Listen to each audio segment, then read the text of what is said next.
द्रौपदी का चरित्र अनोखा था। पूरी दुनिया के इतिहास में उस जैसी दूसरी कोई स्त्री नहीं हुई। महाभारत में द्रौपदी के साथ जितना अन्याय होता दिखता है, उतना अन्याय इस महाकथा में किसी अन्य स्त्री के साथ नहीं हुआ।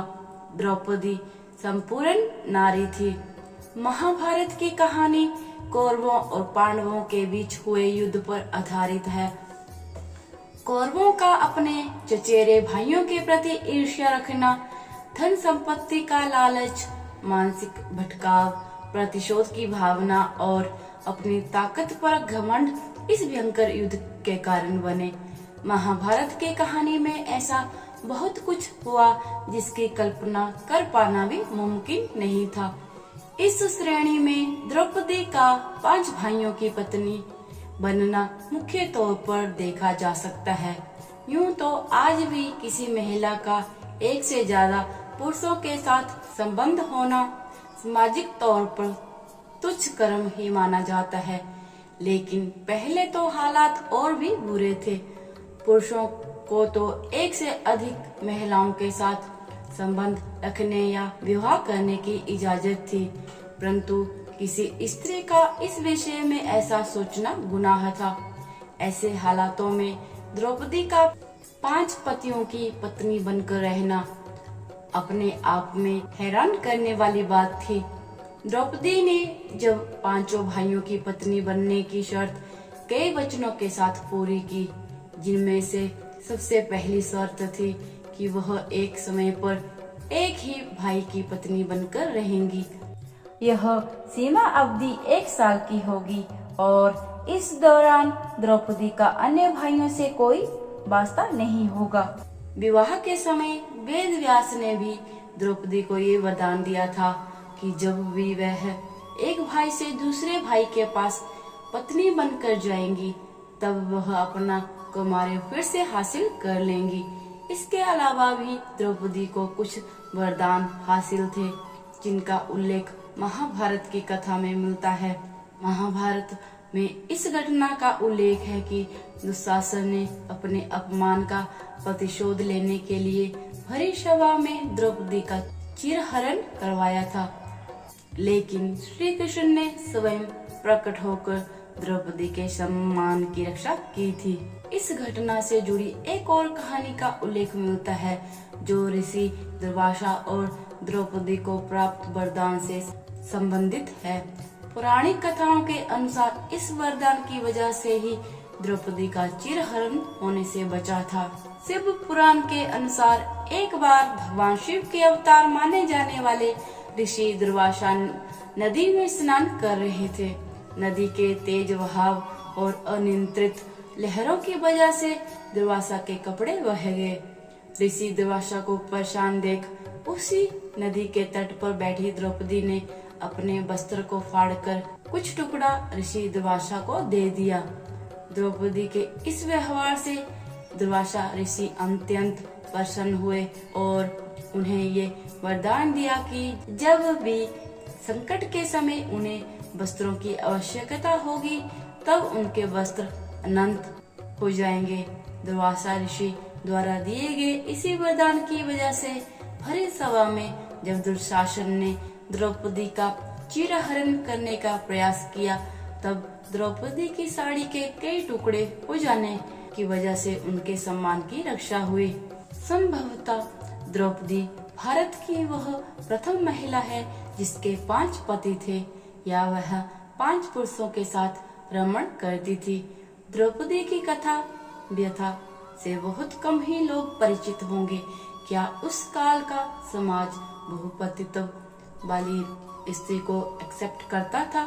क्या कोई विवाद खड़ा नहीं हुआ, या कि समाज में बहुपतित्व और बहुपत्नी वाली व्यवस्था थी?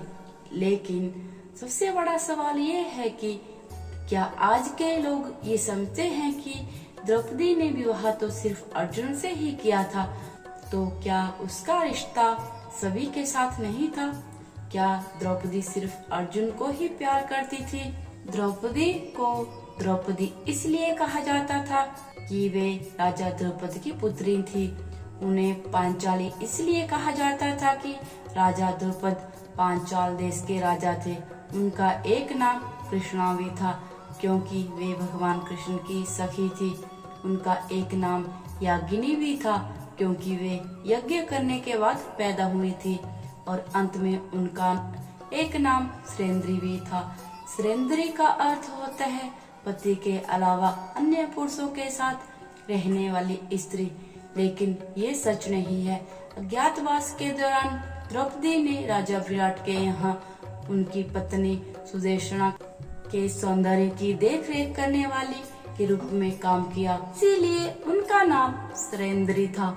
सुरेंद्री के रूप, गुण तथा सौंदर्य से प्रभावित होकर महारानी सुदेशना ने उसे अपनी मुख्य दासी के रूप में नियुक्त कर लिया था। कुछ लोग कहते हैं कि वे राजा विराट के राज्यों में सुगंध और इत्र बेचती थी, इसीलिए उसे सुरेंद्री कहा जाता था। शास्त्रों में उल्लेख है कि 12 वर्ष के वनवास के बाद पांडवों ने अज्ञातवास में मत्स्य देश के राजा विराट के राज्य में समय व्यतीत किया था। पांचों ने अपनी योग्यता अनुसार राजा के यहाँ भिन्न भिन्न कार्यों को संभाला था। माना जाता है कि जिस समय द्रौपदी का स्वयंवर हो रहा था उसी समय कुंती सहित पांचों पांडव लाक्षागृह की आग से बचकर भाग गए थे और अपना स्वप्रेरित वनवास काट रहे थे। इस दौरान पांचों पांडव एक कुम्हार के घर में रहा करते थे और भिक्षा के माध्यम से अपना जीवन यापन करते थे। ऐसे में भिक्षा के दौरान उन्हें द्रौपदी स्वयंवर में मिली थी।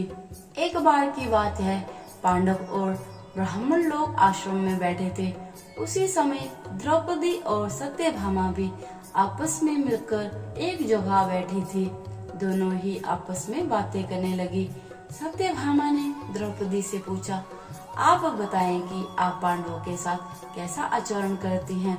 उचित प्रश्न जानकर तब द्रौपदी बोली, मेरे पांचों पतियों से बहुत अच्छे संबंध हैं।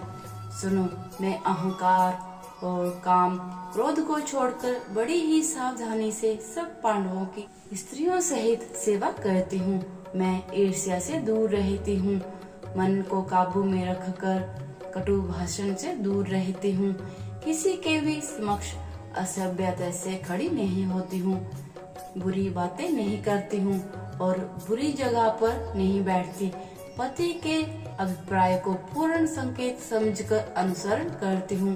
देवता, मनुष्य, सज धज या रूपवान कैसा ही पुरुष हो, मेरा मन पांडवों के सिवाय कहीं नहीं जाता।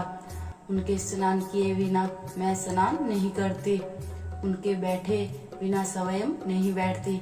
जब जब मेरे पति घर में आते हैं मैं घर साफ रखती हूँ, समय पर भोजन कराती हूँ, सदा सावधान रहती हूँ। घर में गुप्त रूप से अनाज हमेशा रखती हूँ। मैं दरवाजे के बाहर जाकर खड़ी नहीं होती हूँ।